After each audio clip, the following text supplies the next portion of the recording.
Des chrétiens, et particulièrement les jeunes dans la foi, sont parfois troublés par les suggestions du scepticisme.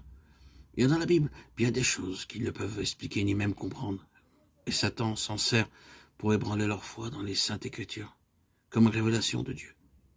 Comment pouvons-nous connaître la bonne voie, se demande-t-il. Si la Bible est véritablement la parole de Dieu, comment nous affranchir des doutes dont nous sommes obsédés? Dieu ne nous demande jamais de croire sans donner à notre foi des preuves suffisantes. Son existence, son caractère, la véracité de sa parole, tout cela est établi par des témoignages qui en appellent à notre raison. Et ces témoignages sont abondants. Toutefois, Dieu n'a jamais enlevé la possibilité du doute. Notre foi doit reposer sur des preuves et non sur une démonstration. Ceux qui désirent douter en auront l'occasion, tandis que ceux qui veulent réellement connaître la vérité trouveront des preuves abondantes qui affermiront leur foi. Il est impossible à un esprit borné de comprendre parfaitement les œuvres ou le caractère de l'infini.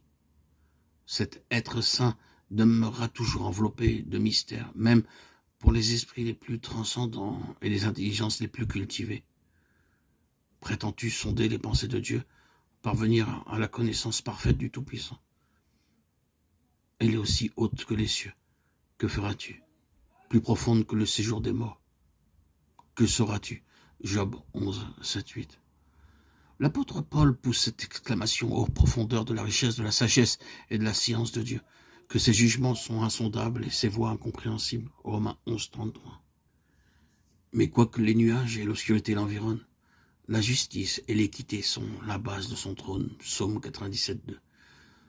Nous pouvons pénétrer assez loin dans la connaissance des voies de Dieu à notre égard et des mobiles qui le guident pour savoir qu'il met une puissance infinie au service d'un amour incommensurable.